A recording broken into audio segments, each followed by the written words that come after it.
అందరికి నమస్కారం. ఇవాళటి మన టాపిక్ ఇరాన్ సుప్రీం లీడరు ఖమాని గారు ఒక బాంబు పేల్చాడు మన మీద. ఏంటంటే ఇండియాలో గాజాలో ఇట్లా ఉన్న ముస్లిమ్స్ చాలా కష్టాలలో ఉన్నారని చెప్పి ఆయన పెద్ద టాపిక్ ఎత్తుకున్నాడు. మరి ఇది ఎంతవరకు కరెక్టు అంటే, ఏ దేశంలో అయినా సరే ప్రాబ్లమ్స్ ఉన్నాయి. ఇప్పుడు వాళ్ళ దేశంలో ప్రాబ్లమ్స్ లేవా? వాళ్ళ దేశంలో అందరు మంచిగా ఉన్నారా? వాళ్ళ మిలిటరీ లీడర్ సొలైమానీని అమెరికన్ ట్రూప్స్ వచ్చి చంపినప్పుడు మరి ఏం చేసిండ్రు?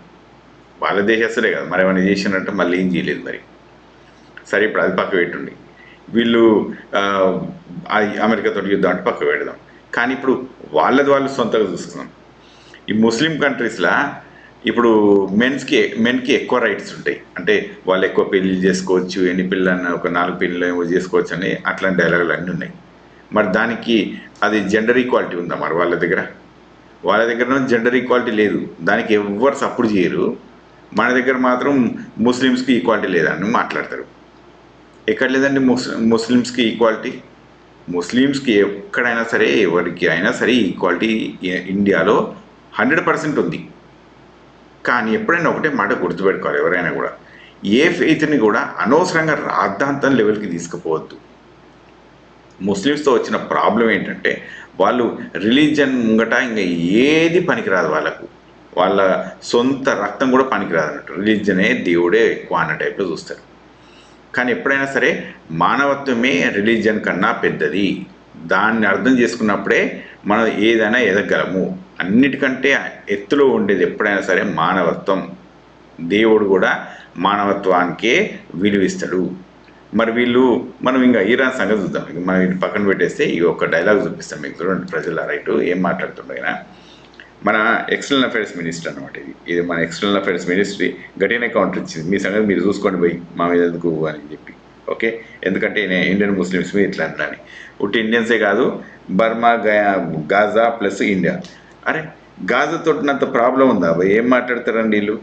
ఇక మయన్మార్లో ఇప్పుడు రోహింగ్యాస్ ఉన్నారు కదా, అంత ఈక్వల్గా టఫ్ ఉందా ఇండియాలో? ప్రజలారా మాట్లాడండి ఒకసారి దీనిపైన టాపిక్.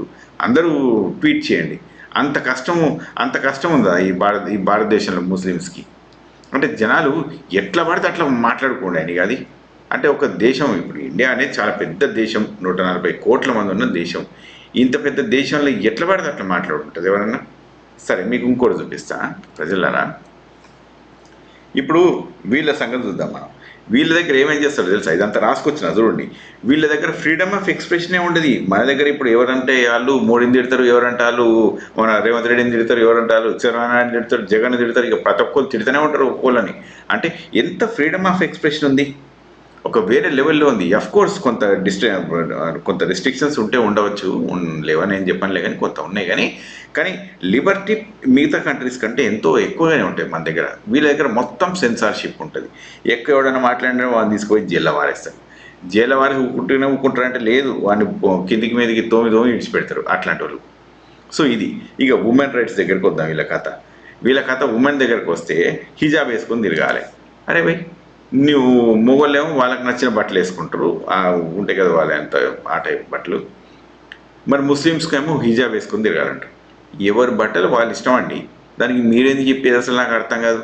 ఈ ప్రపంచంలో ఎవ్వరికి కూడా నీ డ్రెస్ సెన్స్ ఇట్లుండాలని ఎవరు చెప్పడానికి ఎలిజిబుల్ కాదు.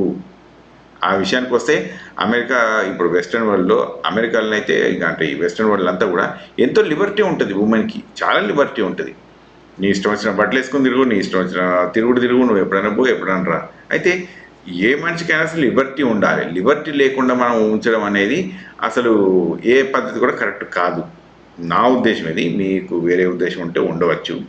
కానీ ఒక మనిషికి లిబర్టీ మాత్రం ఉండాలి. అన్లెస్ అంటిల్ వాళ్ళు నిజంగా సొసైటీలో ఏమైనా డ్యామేజ్ చేస్తున్నారు అని అనుకుంటే తప్ప మనకు ఒక మనిషి మీద రెస్ట్రిక్షన్స్ పెట్టేంత కెపాసిటీ ఇంకో మనిషికి ఉండకూడదు, సిస్టమ్కి కూడా ఉండకూడదు.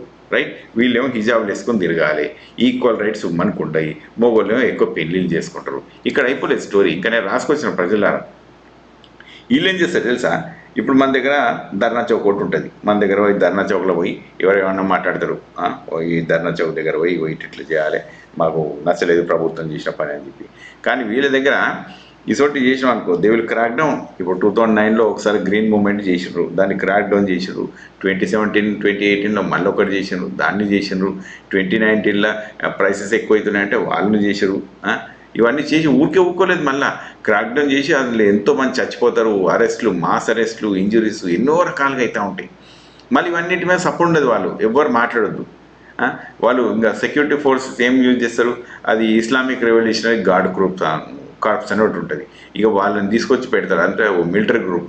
ఎవరైనా గట్టి మాట్లాడారంటే ఇక వాళ్ళని టీర్ గ్యాస్లు గ్యాస్లు వేసి కొట్టడే ఇక వాళ్ళ పని. వీళ్ళ మన భారతదేశానికి చెప్పేది ఈయననా ఆమె కమాని గారా మనకు చెప్పేది ఆర్బిటరీ అరెస్టులు. ఇంకోటి ఎట్లుంటుందంటే ఈ దేశంలో ఎవరిని పడితే వాళ్ళని ఎట్లా పడితే అట్లా అరెస్టులు చేసుడు, డిటెన్షన్లు ఉంచుడు. ఆ ట్రైల్స్ సరిగ్గా కావు, ఇక వాళ్ళు జైల్లోనే ఉంటారు ట్రైల్ అనుకుంటా. ఇక అది అంటే కన్విక్ట్ కాకంటే ముందు, అంటే జైలు శిక్ష పడకంటే ముందు మొత్తం అన్నీ ఉంటారు. ఇక జైలనే నడుస్తూ ఉంటుంది వీళ్ళ స్టోరీ అంతా. మరి దీని సంగతి ఏంది, వీరు మాట్లాడతారా? ఇది మాట్లాడరు వీళ్ళు. సరే, దాని సగం పక్క పెడదాం. మనం ఇంకా ముందుకు చూస్తూ ఉంటే అసలు ఇరాన్లో ఉన్నంత డెత్ పెనాల్టీ ఇంకెక్కడ ఉంటుంది తెలుసా ప్రజలారా? ఇరాన్లో హయ్యెస్ట్ డెత్ పెనాల్టీ ఉంటుంది ఇక్కడ. అంటే ఇంకా మాస్ ఎగ్జిక్యూషన్లు ఉంటూనే ఉంటాయి. డే లైట్ల, మిడ్ డే లైట్ల, చిన్నలా పెద్దలా సంబంధం ఉండదు. వీళ్ళందరినీ తీసుకుపోయి ఇంకా ఎగ్జిక్యూషన్ అంటే ఏమంటారు, మన ఉరిశిక్ష చేస్తూనే ఉంటారు వీళ్ళందరినీ. ఓకే, ఇది పక్కకు పెడదాం. ఇంకోటి, ఇప్పుడు ఎల్జిబిటిక్యూ అంటే సేమ్ జెండర్ మ్యారేజ్ ఉంటాయి కదా, వీటిని యాక్సెప్ట్ చేయరు వాళ్ళు. అరే భయ్, సేమ్ జెండర్ మ్యారేజ్ను నువ్వెవరు అసలు యాక్సెప్ట్ చేయడానికి, నువ్వెవరు యాక్సెప్ట్ చేయకపోవడానికి, ఒక మనిషి లిబర్టీని ఆపడానికి మనం ఎవరమండి? మనం ఎవరం? అంటే మన కల్చర్ అది కాదు ఇది కాదు అని మాట్లాడుతూ ఉంటారు. ఏమంటే కల్చర్ కాదు, కల్చర్ అనేది తర్వాత సంగతి. ఫస్ట్ ఒక మనిషికి ఫ్రీడమే ఇంపార్టెంట్, అదే మన కల్చర్. ఎందుకంటే మనిషికి ఫ్రీడమ్ లేకుంటే మీరెందుకు చేసేది? ఆయన ఎవరో ఆయన పర్సనల్ లైఫ్లో లీడ్ చేస్తూ ఉంటారు వాళ్ళకి నచ్చినట్టుగా. మనం ఎవరో అండి రిస్ట్రిక్షన్స్ పెట్టడానికి? వాళ్ళ దగ్గర ఎల్జిబిటిక్యూ అనేది అంటే సేమ్ సెక్స్ మ్యారేజ్ అనేది ఇక క్రైమ్ అన్నట్టు, అది క్రిమినల్ కిందనే లెక్క అది. సో ఇట్లా నడుస్తుంది వాళ్ళది. సో అంటే ప్రజలారా ఇంక ఇక్కడ అయిపోలేదు. ఇక వీళ్ళ సపరేషన్లు గిప్రెషన్లు వీళ్ళ కథలు చూస్తూ ఉంటే ఇక వశపడడానికి రాదు.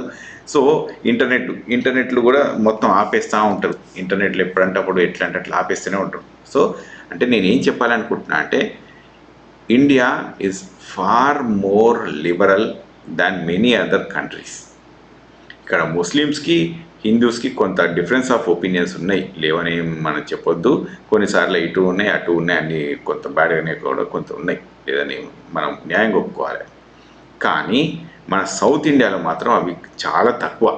ఇక కొంత నార్త్ ఇండియాలో బీహారు, ఉత్తరప్రదేశ్, మధ్యప్రదేశ్లో కొంత, రాజస్థాన్ ఇక్కడ కొంత ఎక్కువ నాన్సెన్స్ ఉంటుంది. కానీ మన తెలంగాణ కానీ ఆంధ్రప్రదేశ్ కానీ అటు కింద తమిళనాడులో కానీ కేరళలో కానీ ఇవి కర్ణాటకలో కూడా మినిమలే. సౌత్ ఇండియాలో చాలా తక్కువ, నార్త్ ఇండియాలో కొంత అటు ఇటుగా ఉన్నాయి. అంటే నేనేమంటున్నా అంటే we have more educated people in India than many other countries. అదొకటి. రెండోది, మన ఎడ్యుకేషన్కి మన ఫ్రీడమ్ ఆఫ్ ఎక్స్ప్రెషన్ ఉంది. మన ఎడ్యుకేషన్కి తగ్గట్టుగా ఇంకా వాళ్ళకు లిబర్టీసు ఉన్నాయి. మనకు ఉమెన్కి కూడా ఈక్వల్ రైట్స్ ఉన్నాయి. రైట్, వాళ్ళు యూజ్ చేసుకుంటారా చేసుకోవట్లేదా తర్వాత సంగతి, కానీ ఉమెన్కి మాత్రం ఈక్వల్ రైట్స్ లా ప్రొవైడ్ చేస్తుంది. సేమ్ జెండర్ మ్యారేజ్ ఉన్నాయి. సో జనాలకి ఎవరికి నచ్చింది వాళ్ళు చేసుకుంటారు. ఇదండి భారతదేశం అంటే. ఇది భారతదేశం అంటే. కొన్ని ఉన్నాయి, కొన్ని జర్నలిస్టులను అరెస్టులు చేయడాలు కానీ, కొన్ని అనవసరమైన విషయాల్లో ప్రభుత్వాలు కొంత ఎక్కువ జోక్యం చేసుకోవడం కానీ ఉంది. కోర్టులలో కొంత డిలే ఉన్నది, కాదనేం కాదు, మనం అన్నిటిని యాక్సెప్ట్ చేయాలి. కానీ in spite of all that still we are okay. You understand? అంతేగాని వీళ్ళ చేత మనం వినాల్సినంత అవసరం లేదు. ఈ సోకాల్డ్ మిడిల్ ఈస్ట్ వాళ్ళు చెప్పాల్సినంత అవసరం మనకు లేదు.